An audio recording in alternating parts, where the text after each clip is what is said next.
شعیب علیہ السلام بھی ایک عظیم نبی تھے۔ آپ یونس علیہ السلام سے پہلے یا بعد میں تشریف لائے۔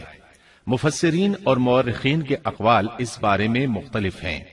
آپ عربی النسل ہیں اور مدین بن مدیان بن ابراہیم علیہ السلام کی طرف منسوب ہیں۔ آپ جس شہر میں مبعوث ہوئے اس کا نام مدین تھا، یا پھر یہ اس قبیلے کا نام تھا جو اس بستی میں آباد تھا۔ مدین کا یہ شہر مشہور شہر معان کے قریب ہی تھا، آج کل یہ اردن میں ہے۔ معان قوم لوط کے بحیرہ کے قریب تھا۔ بحیرہ کی حقیقت یہ ہے کہ جب اللہ تعالیٰ نے جبریل علیہ السلام کو حکم دیا کہ لوط علیہ السلام کی قوم پر تباہی نازل کریں، اس بستی کو اوپر اٹھا کر اوندھا گرا دیں، انہوں نے اس بستی کو تہوبالا کر دیا، تہس نہس کر دیا، تو اس بستی کو بحیرہ کہا جانے لگا، یعنی لوط علیہ السلام کی بستی کے کھنڈرات۔ یہ بحیرہ بحر مردار کے قریب ہی واقع ہے۔ سیدنا شعیب علیہ السلام کی قوم ایک کافر اور تاجر قوم تھی، بتوں کی پوجا کرتی تھی اور ڈاکے ڈالتی تھی۔ یہ لوگ تجارتی راستوں پر کھڑے ہو جاتے، تجارتی قافلوں کو اس طرح لوٹتے تھے کہ ہر قافلے سے جبرن 10واں حصہ وصول کر لیتے تھے۔ خود بھی ملاوٹ، ہیرا پھیری اور دھوکہ بازی کے ماہر تھے۔ ملاوٹ تو گویا ان کی گھٹی میں پڑی تھی۔ تمام انبیاء کرام علیہم السلام کی ذمہ داری ہوتی ہے کہ لوگوں کو خالص اللہ کی عبادت کی طرف بلائیں، درست اعمال اور صحیح عقائد کی طرف ان کی رہنمائی کریں۔ اس کے ساتھ یہ بھی ان کی ذمہ داری ہوتی ہے کہ اہم معاشرتی، اقتصادی اور سیاسی امور کی بھی رہنمائی کریں۔ حقیقت یہ ہے کہ تمام انبیاء کرام کا طریقہ یہی تھا کہ جہاں کہیں قوم میں کوئی ٹیڑھا پن دیکھتے اس کی اصلاح فرمانے کی کوشش کرتے۔ عبادت اور عقیدے کی اصلاح کرنے کے ساتھ ساتھ دوسری خرابیوں کا بھی سامنا کرتے جو اس قوم میں پائی جاتی تھی۔ اہل مدین میں ملاوٹ کا رجحان سب سے بڑھ کر تھا، ماپ تول میں کمی کرتے تھے۔ اس کے ساتھ اس قوم میں درختوں کی عبادت کرنے کا رجحان بھی پایا جاتا تھا، وہ درختوں کے پجاری تھے۔ اسی لیے اللہ تعالیٰ نے سورۃ الحجر آیت 78 میں فرمایا ہے، اور بے شک ایکا والے بھی بڑے ظالم تھے۔ اسی طرح سورۃ الشعراء آیت 176 میں باری تعالیٰ فرماتے ہیں، ایکا والوں نے بھی رسولوں کو جھٹلایا۔ اس قوم نے تو صرف شعیب علیہ السلام کی تکذیب کی تھی، پھر اللہ تعالیٰ نے رسولوں کی تکذیب کیوں فرمایا؟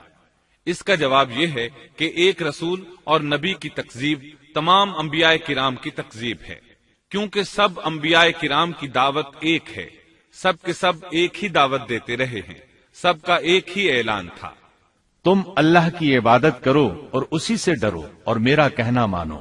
یہ تھی تمام انبیاء کرام کی دعوت۔ اللہ سورۃ الاعراف آیت 59 میں فرماتے ہیں، تم اللہ کی عبادت کرو، اس کے سوا تمہارا کوئی معبود نہیں۔ مطلب یہ کہ تمام انبیاء کی دعوت ایک ہی تھی۔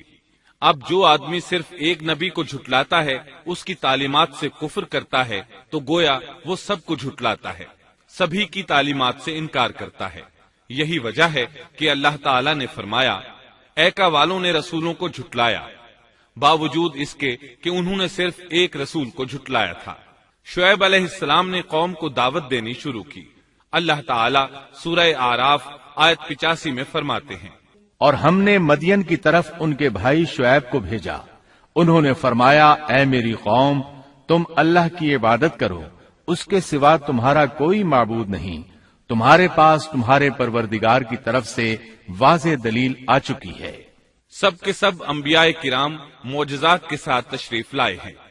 اگر معجزات نہ ہوتے تو لوگوں کو کیسے پہچان ہوتی کہ وہ حق پر ہیں؟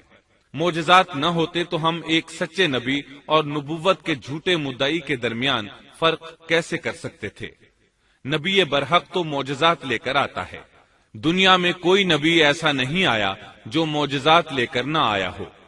معجزے کی تعریف میں علماء لکھتے ہیں، معجزہ اس خلاف عادت امر کو کہتے ہیں جو انسانوں کی طاقت سے بالا ہو اور اس میں کسی آدمی کا عمل دخل نہ ہو، یعنی جس کو پیش کرنے سے انسان عاجز ہوں۔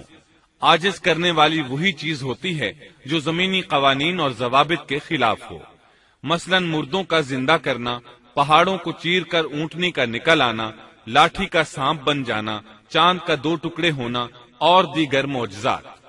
مختصر یہ کہ جو نبی دنیا میں تشریف لائے کوئی نہ کوئی معجزہ ضرور ساتھ لائے تاکہ لوگ ان کی سچائی پر ایمان لے آئیں۔ اگر کوئی شخص نبوت کا دعویٰ کرے اور ہاتھ کی صفائی سے کوئی شعبدہ دکھائے تو وہ معجزہ نہیں ہے۔ معجزہ ہونے کے لیے چند شرائط ہیں۔ نمبر 1، وہ کام خلاف عادت ہو، قوانین فطرت کو توڑنے والا ہو۔ نمبر 2، اس کام کو اللہ کسی نبی یا رسول کے ہاتھوں پر ظاہر کرے۔ نمبر 3، عورتوں سے ظاہر نہ ہو، اس لیے کہ انبیاء سب کے سب مرد تھے۔ اللہ تعالیٰ سورہ یوسف آیت 109 میں فرماتے ہیں، آپ سے پہلے ہم نے جتنے رسول بھیجے سب مرد ہی تھے۔ نمبر 4، اس معجزے سے وہ دوسروں کو چیلنج بھی کرے کہ مخالفین میں سے کوئی ایسا کر کے دکھائے، چاہے سب مل کر دکھائیں، مطلب یہ کہ وہ معجزہ سب کے لیے چیلنج ہو۔ شعیب علیہ السلام نے بھی اپنے معجزے کے ذریعے اپنی قوم کو چیلنج کیا۔ اللہ تعالیٰ ان کی زبان سے سورہ آراف آیت 85 میں فرماتے ہیں، تمہارے پاس تمہارے رب کی طرف سے واضح دلیل آ چکی ہے۔ شعیب علیہ السلام ایسے واضح اور روشن امور ان کے سامنے پیش کرتے ہیں کہ جن پر عمل پیرا ہو کر وہ دنیا و آخرت میں فلاح پا سکتے تھے۔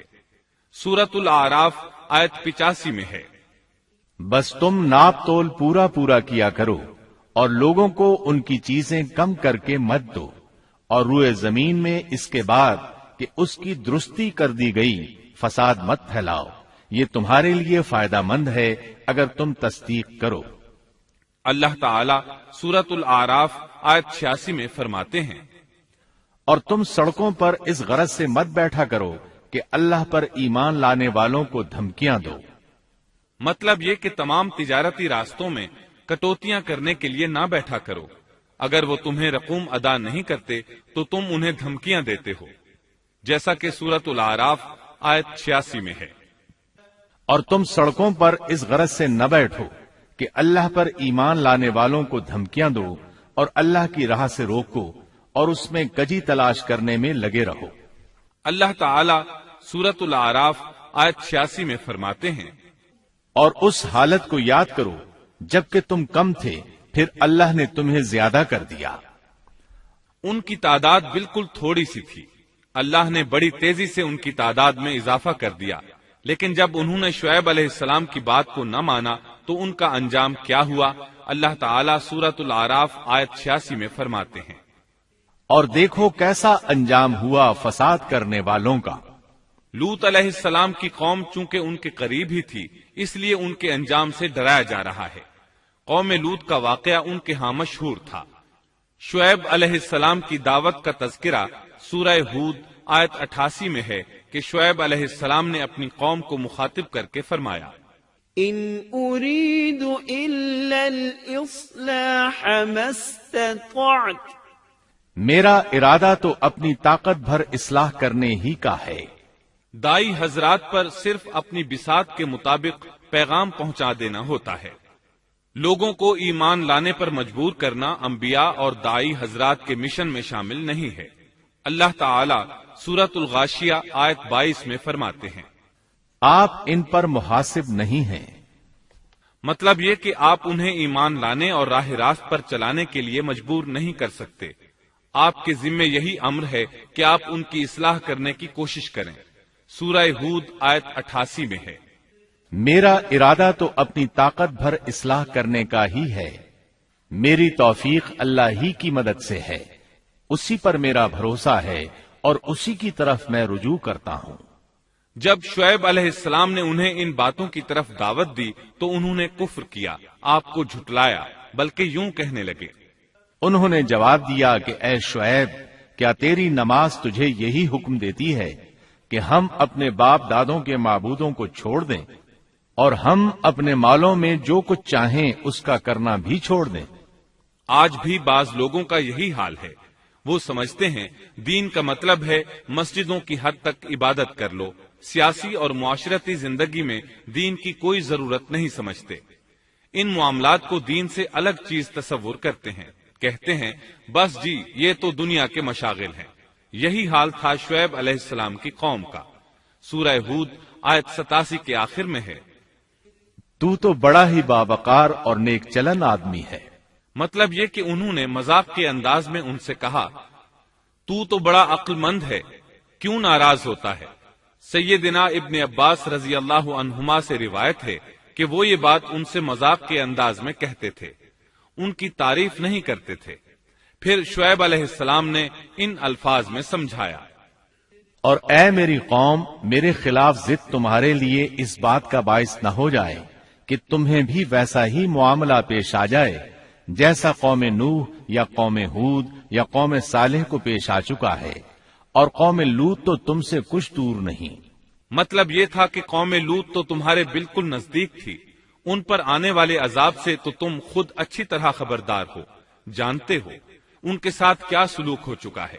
پھر آپ نے فرمایا، تم اپنے رب سے استغفار کرو اور اس کی طرف توجہ کرو، یقین مانو کہ میرا رب بڑی مہربانی والا اور بہت محبت کرنے والا ہے۔ جب وہ اپنی ضد پر اڑے رہے تو شعیب علیہ السلام نے یوں فرمایا، تو ذرا ٹھہر جاؤ یہاں تک کہ ہمارے درمیان اللہ فیصلہ کیے دیتا ہے، اور وہ سب فیصلہ کرنے والوں سے بہتر ہے۔ پہلے تو عام وعظ و نصیحت فرمائی، جب قوم نہ سمجھی تو انہیں سابقہ ہلاک شدہ قوموں کی مثالیں دی، ڈرایا کہ کہیں تمہیں بھی ایسے ہی عذابوں سے دوچار نہ ہونا پڑے، لیکن انہوں نے کسی بات کا اثر نہ لیا، الٹا یوں کہنے لگے، تو ان میں سے ہے جن پر جادو کر دیا جاتا ہے، اور تو ہم ہی جیسا ایک انسان ہے، اور ہم تو تجھے جھوٹ بولنے والوں میں سے ہی خیال کرتے ہیں۔ اگر تو سچے لوگوں میں سے ہے تو ہم پر آسمان کا کوئی ٹکڑا گرا دے۔ مطلب یہ کہ آخرکار یہ لوگ پہلے لوگوں یعنی عاد اور سمود کے نقش قدم پر چلنے لگے، ان کے انبیاء انہیں حق کی طرف بلاتے رہے، وہ انکار کرتے رہے، آخر ان پر اللہ کے عذاب اترے۔ ایسے ہی یہ لوگ بھی شعیب علیہ السلام کو دھمکیاں دینے لگے، ان کے مقابلے پر اتر آئے۔ سورۃ الاعراف آیت 88 میں ہے کہ شعیب علیہ السلام کی قوم کے کافر سرداروں نے ان سے کہا، ان کی قوم کے متکبر سرداروں نے کہا، اے شعیب، ہم آپ کو اور جو آپ کے ہمراہ ایمان والے ہیں انہیں اپنی بستی سے نکال دیں گے، یا یہ کہ تم ہمارے مذہب میں پھر آ جاؤ۔ شعیب نے جواب دیا، کیا ہم تمہارے مذہب میں آ جائیں؟ گو ہم اس کو مکروہ ہی سمجھتے ہوں۔ قوم کے سردار تکبر کرتے ہوئے مزید کہنے لگے کہ اگر تو اپنی دعوت پر اڑا رہا تو ہم تجھے مدین سے نکال دیں گے۔ جواب میں شعیب علیہ السلام نے کہا، اگر عذاب سے بچنا ہے تو میری بات مان لو۔ انہوں نے نہ صرف آپ کی بات ماننے سے انکار کر دیا بلکہ ان کا مذاق بھی اڑانے لگے۔ اس کا ذکر سورہ ہود آیت 91 میں آیا ہے۔ انہوں نے کہا، اے شعیب، تیری اکثر باتیں تو ہماری سمجھ ہی میں نہیں آتی۔ شعیب علیہ السلام نے انہیں پھر سمجھایا تو وہ بولے، اے شعیب، تیری اکثر باتیں تو ہماری سمجھ ہی میں نہیں آتی، اور ہم تو تجھے اپنے اندر بہت کمزور پاتے ہیں۔ اگر تیرے قبیلے کا خیال نہ ہوتا تو ہم تجھے سنسار کر دیتے، اور ہم پر تمہارا دباؤ تو ہے ہی نہیں۔ اس پر آپ نے فرمایا، اے میری قوم کے لوگوں، کیا تمہارے نزدیک میرے قبیلے کے لوگ اللہ سے بھی زیادہ عزت والے ہیں؟ مطلب یہ کہ تم میری قوم قبیلے سے تو ڈرتے ہو لیکن اللہ تعالیٰ کا تمہیں کچھ بھی ڈر نہیں۔ اس موقع پر انہوں نے اپنی قوم کو یوں خبردار کیا، اے میری قوم، اب تم اپنی جگہ عمل کیے جاؤ، میں بھی عمل کر رہا ہوں۔ بہت جلد تمہیں معلوم ہو جائے گا کہ کس کے پاس وہ عذاب آتا ہے جو اسے رسوا کر دے، اور کون ہے جو جھوٹا ہے۔ تم بھی انتظار کرو، میں بھی تمہارے ساتھ انتظار کرتا ہوں۔ پھر آپ نے دعا فرمائی، اے اللہ، میرے اور میری قوم کے درمیان فیصلہ کر دے۔ ادھر قوم کے لوگ انہیں بستی سے نکالنے اور سنسار کرنے کی دھمکیاں دینے لگے۔ آپ کی دعا کے الفاظ سورہ اعراف آیت 89 میں آئے ہیں، اے ہمارے پروردگار، ہمارے اور ہماری قوم کے درمیان حق کے موافق فیصلہ کر دے، اور تو سب سے اچھا فیصلہ کرنے والا ہے۔ آخرکار فیصلے کی گھڑی آ پہنچی۔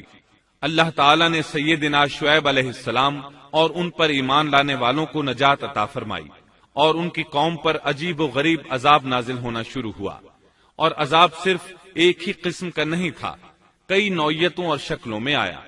اللہ سبحانہ و تعالی ہمیں اپنی قدرت کی نشانیاں دکھاتے ہیں کہ قوم عاد کس طرح تند و تیز ہواؤں سے تباہ کی گئی، جبکہ شعیب علیہ السلام کی قوم کو اس کے بالکل برعکس عذاب دیا گیا۔ اللہ تعالیٰ نے ہوا کو روک لیا، حالت ایسی ہو گئی کہ ہوا بالکل نہ چلی، گرمی اور حرارت تیز ہو گئی۔ پھر اللہ تعالیٰ نے بستی سے باہر ایک بادل بھیجا، اس کے نیچے سایہ تھا، بچے، بوڑھے، جوان اور عورتیں سبھی اس سائے میں جگہ پانے کے لیے بھاگے تاکہ گرمی سے بچ سکیں۔ آخر بادل کے نیچے پہنچ کر بیٹھ گئے۔ جو ہی سب وہاں پہنچ کر بیٹھے، ان کے نیچے کی زمین ہلنے لگی، ہچکولے کھانے لگی، یہاں تک کہ زلزلہ شروع ہو گیا، سب گھٹنوں کے بل گرتے چلے گئے۔ اسی وقت جبریل علیہ السلام تشریف لائے اور ایسی زوردار چیخ ماری کہ اس چیخ کی شدت کی تاب نہ لاتے ہوئے سب کے سب وہیں ڈھیر ہو گئے۔